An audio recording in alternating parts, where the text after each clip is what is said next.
اور اب جا کے جو انڈسٹری ہے ساری کی ساری پیر والے دن کھلے گی. حالانکہ یہاں سے لے کے پورے پاکستان کے اندر تمام سی این جی اسٹیشن جو ہیں چاہے بلوچستان کے ہوں, کے پی کے ہوں یا پنجاب کے ہوں, وہ ہفتے کے 7 دن اور دن کے 24 گھنٹے کھلے ہوئے ہیں. سندھ میں سی این جی اسٹیشنز آج سے 24 گھنٹے کے لیے پیر کی صبح 8 بجے تک بند رہیں گے. کیمرامین سجاد کے ہمراہ بسیم افتخار, سٹی 21. کراچی سمیت سندھ بھر کے سی این جی اسٹیشنز کو گیس کی فراہمی معطل کر دی گئی تو وہیں 72 گھنٹوں کے لیے سی این جی کی بندش نے رکشہ ڈرائیوروں کی مشکلات بھی بڑھا دی. کراچی میں 3 روزہ سی این جی اسٹیشنز کی بندش رکشہ ڈرائیوروں کے ذریعے معاش کو متاثر کرنے کا سبب بننے لگی. سی این جی رکشہ چلانے والوں نے گیس بندش کو کاروبار متاثر کرنے کا ذریعہ قرار دیا. بولے پیٹرول واری میں نہیں آتا, سی این جی آئے دن بند ہونے سے مجبوراً پیٹرول پر رکشہ چلاتے ہیں. سی این جی پہ ہم گزارا کرتے ہیں بھائی, پیٹرول اتنا مہنگا ہے, اس پہ بالکل ہم لوگ روزی نہیں کما پا رہے ہیں. عمران خان ہمیں روڈ پہ لے آیا ہے. ہم لوگوں نے پیٹرول کیا ہوا ہے کیونکہ بڑے پریشان ہو گئے تھے, روز روز آئے دن بند. ہم لوگوں نے اسی وجہ سے اپنے پیٹرول کیے ہیں اور پیٹرول میں بھی وارہ نہیں کھا رہا ہے. یہ ہے کہ اپنا گزر سفر کر رہے ہیں, اپنا دیہڑی نکال رہے ہیں, ٹائم پاس کر رہے ہیں. سی این جی رکشہ ڈرائیوروں کا حکومت سے مطالبہ ہے کہ گیس کی فراہمی کو یقینی بنا کر ان کے روزگار کے حصول کو آسان بنایا جائے. کیمرامین مطہر کے ہمراہ بسیم افتخار, سٹی 21 نیوز. کراچی میں ایک اور لڑکی کے مبینہ اغوا کے بعد شادی کا کیس سامنے آ گیا. پولیس نے ناظرین کو مچھر کالونی سے بازیاب کرا کے 2 بھائیوں کو گرفتار کر کے جوڈیشل مجسٹریٹ کے روبرو پیش کر دیا. عدالت نے دونوں بھائیوں کو جوڈیشل ریمانڈ پر جیل بھیج دیا. ملزمان کے وکیل نے دعویٰ کیا کہ لڑکی سے ملزم ارشاد نے ملتان میں نکاح کیا. تصدیق شدہ نکاح نامے بھی تھانے میں پیش کر دیا گیا. دوسرے ملزم جمشید کا کیس سے کوئی تعلق نہیں. عدالت نے لڑکی کی عمر کے تعین کے لیے طبی معائنے کا حکم بھی دے دیا اور نکاح نامے کی تصدیق کرانے کا بھی حکم دے دیا. دوراجی کوآپریٹو اور سائٹنگ کے رہائشیوں نے تجاوزات اور ٹریفک جام کے مکمل خاتمے کے لیے ایڈیشنل آئی جی کراچی کو خط لکھ دیا. خط میں دکانداروں کے خلاف فوری کارروائی کا مطالبہ بھی کیا ہے. خط میں لکھا گیا ہے کہ ریڑھی باد اور پتھارے داروں نے 40 فٹ روڈ کو گھیرا ہوا ہے. دوراجی سے متصل شہر کے 2 بڑے اسپتالوں کے ساتھ علاقے کے دیگر اسپتالوں میں آنے والے مریضوں اور ایمبولینس کو گزرنے میں دشواری کا سامنا کرنا پڑتا ہے. مزید لکھا کہ ان تجاوزات کو ہٹانے کے لیے اداروں کو درخواست دی گئی مگر کوئی سنوائی نہیں ہوئی.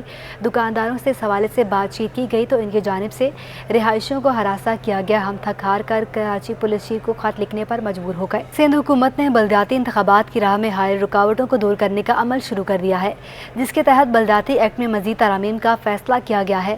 لوکل گورنمنٹ ایکٹ میں مزید ترامیم کے لیے مسودہ بھی تیار کر لیا گیا ہے. بلدیاتی نمائندگان کو آرٹیکل 140A کے تحت مالی اور انتظامی اختیارات دیے جائیں گے. کے ایم سی کے پاس میگا پروجیکٹس واپس آنے کا امکان ہے. تبادلوں اور تقدموں کا فارمولہ بلدیاتی اداروں کی مشاورت سے طے ہوگا. ترمیمی بل 10 مئی کو سندھ کابینہ کے اجلاس میں پیش کیا جائے گا. سندھ حکومت کے اقدامات کے ثمرات عوام تک منتقل ہونا شروع ہو گئے ہیں. بلدیہ وسطی محکمہ باغات کے ڈائریکٹر نے عوام کو شجرکاری کے لیے مفت پودے فراہم کرنے کا اعلان کر دیا ہے. کراچی کی سب سے بڑی نرسری بلدیہ وسطی ایف بی ایریا بلاک 6 میں ہے جہاں ماہانہ لاکھوں پودے تیار کیے جاتے ہیں. ان ننھے پودوں کو یومیہ بنیاد پر دیکھ بھال کی ضرورت ہوتی ہے. اسی ضرورت کو پورا کرنے کے لیے نرسری کے عملے نے اپنی عید کی چھٹیاں بھی قربان کر دیں. یہ بھی ہمارے بچوں کی طرح ہوتے ہیں, ان کو پانی کی ضرورت ہوتی ہے, دیکھ بھال کی ضرورت ہوتی ہے, اس لیے ہم لوگ تعطیلات میں چھٹی نہیں کرتے. پانی روز لگتے ہیں پودوں کو. یہ ہم جو تیار کرتے ہیں مال, ان کے مستقل روزانہ کی بنیاد کے اوپر دیکھ بھال ہوتی ہے.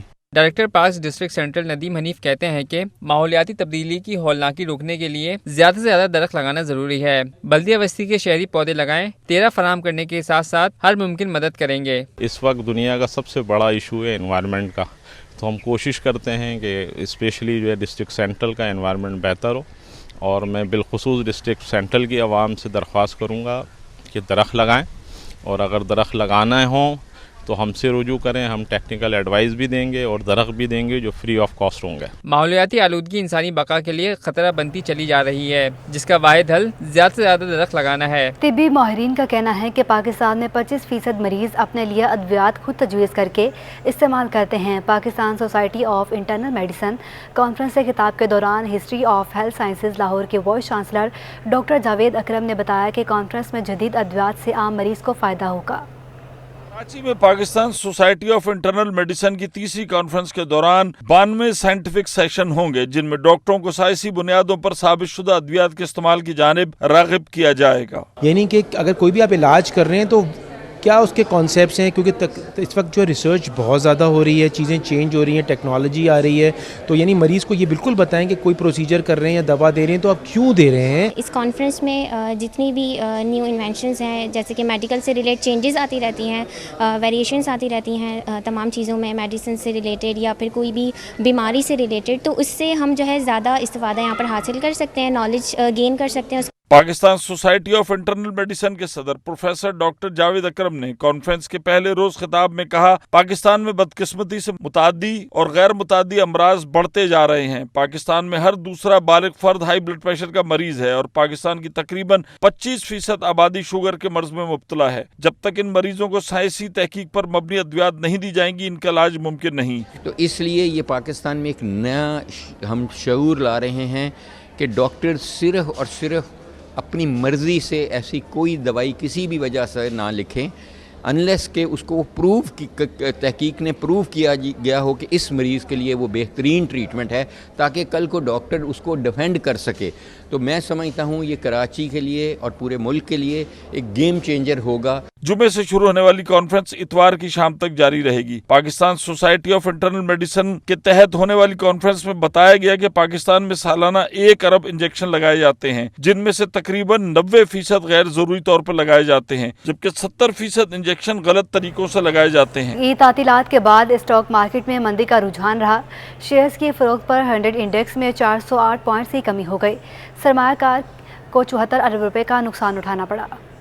عید کی تعطیلات کے بعد اسٹاک مارکیٹ میں مندی کے بادل چھائے رہے. ہفتے کے آخری روز سرمایہ کاروں کی جانب سے شیئرز کی فروخت کا دباؤ دیکھا گیا. 100 انڈیکس میں 408 پوائنٹس کی مندی ریکارڈ کی گئی. انڈیکس 0.9% کمی کے بعد 44,840 کی سطح پر بند ہوا. اسٹاک مارکیٹ میں 5 ارب 65 کروڑ روپے مالیت کے 18 کروڑ 92 لاکھ شیئرز کا کاروبار کیا گیا. ماہرین کا کہنا ہے کہ عید تعطیلات کے بعد اور جمعے کے آخری کاروباری روز سرمایہ کاروں کی جانب سے پروفٹ ٹیکنگ کی وجہ سے مندی دیکھی گئی. شیئرز کی قیمت کم. FPCCI نے وزیراعظم شہباز شریف سے اہم مطالبے کر دیے. نائب صدر FPCCI شبیر منشا نے وزیراعظم سے اکنامک ایڈوائزری کونسل میں FPCCI کو شامل کرنے کا مطالبہ کر دیا. شرح سود میں کمی کے ساتھ روپے کی قدر میں فوری استحکام کا بھی مطالبہ کر دیا. FPCCI کے نائب صدر شبیر منشا نے صاف کہہ دیا کہ economic advisory council trade industry کے بغیر بنائی گئی ہے. وزیر اعظم سے مطالبہ ہے کہ اکنامک ایڈوائزری کونسل میں FPCCI کو بھی شامل کیا جائے. کسی بھی چیمبر گراس روٹ لیول پہ جو بھی اس کے نمائندے ہیں اور مین الیکٹڈ لوگ ہیں ان کو لیا جائے. پریزیڈنٹ FPCCI کو لیا جائے. 240 ایسوسیشن اور چیمبرز کی نمائندگی کرتے ہیں. اس طرح وہ آئیں گے تو وہ ایکچولی مسائل کو آئیڈینٹیفائی کر سکیں گے. FPCCI کے نائب صدر نے کہا کہ وزیر اعظم ان کی اقتصادی ٹیم کو قابل اعتماد اور بروقت معاونت فراہم کی جا سکتی ہے. یہ بھی کہا کہ شرح سود 2.5% اضافہ کر کے 12.25% کرنا مشکلات بڑھا رہا ہے. شرح سود میں اب اضافہ نہیں کمی کرنے کا مطالبہ کر دیا. شرح سود کا اضافہ ہو رہا ہے شرح سود میں، اور اس میں زیادہ تر اب انڈسٹری میں یا ٹریڈنگ میں جو پرابلمز آنے والی ہیں، لوگوں کا رجحان چونکہ انڈسٹری اور اس طرف جانے کی بجائے سلو ڈاؤن کی طرف جائے گا. یہ بڑی تشویشناک بات ہے اور اس کو بھی ایڈریس کرنے کی فوری طور پہ اس پہ ایکشن لینے کی ضرورت ہے. ہم مزید سن رہے ہیں کہ اس میں مزید اضافے کا خدشہ ہے، تو یہ بہت کنسرننگ بات ہے. شبیر منشا نے کہا کہ روپے کی قدر میں تیزی سے اتار چڑھاؤ کا کاروبار کے لیے ٹھیک نہیں. نائب صدر FPCCI نے روپے کی قدر میں استحکام کے لیے وزیر اعظم کی معاشی ٹیم فوری اقدامات کرنے کا مطالبہ کر دیا. کیمرامین سجاد رئیس کے ہمراہ اشرف خان، سٹی 21. سال 2022 کے پہلے 3 ماہ میں پرسنل اکاؤنٹ ڈپازٹس میں 190 ارب روپے کا اضافہ ہو گیا. جنوری سے مارچ کے دوران پرسنل اکاؤنٹ ڈپازٹ بڑھ کر 2830 ارب روپے پر پہنچ گئے. اسٹیٹ بینک آف پاکستان کی پرسنل اکاؤنٹ ڈپازٹ رپورٹ جاری. پرسنل اکاؤنٹ ڈپازٹ میں 190 ارب روپے کا اضافہ ریکارڈ کیا گیا. سال 2022 میں جنوری سے مارچ کے دوران پرسنل اکاؤنٹ ڈپازٹ 2640 ارب روپے سے بڑھ کر 2830 ارب روپے پر پہنچ گئے. بینکنگ ماہرین کا کہنا ہے کہ ذاتی کھاتوں میں ڈپازٹ میں اضافہ غیر معمولی تھا، کیونکہ دیگر انفرادی کھاتوں جیسے تنخواہ دار اور کاروباری اداروں میں ڈپازٹ فلیٹ رہے. بینکنگ ماہرین کا کہنا ہے کہ ذاتی اکاؤنٹ میں ڈپازٹ بڑھنے کی بنیادی وجہ سود کی بلند شرح اور نقد رقم نکالنے پر ٹیکس کا خاتمہ ہے. پرسنل اکاؤنٹس کی جو ڈپازٹس ہیں ان کی ایک بہت زبردست لینڈ مارک قسم کی گروتھ نظر آتی ہے. اس کی ریزنز ہائر انٹرسٹ ریٹ بھی ہے، اس کے علاوہ پرائز بانڈز کا بک جانا، پرائز بانڈز کا ان کیش ہونا، اور ساتھ ہی ساتھ ہم دیکھ رہے ہیں کہ ایک بہت بڑی وجہ یہ ہے کہ کیش وڈراز پہ جو وتھ ہولڈنگ ٹیکس ہوتا تھا وہ گورنمنٹ نے وڈرا کر لیا تھا.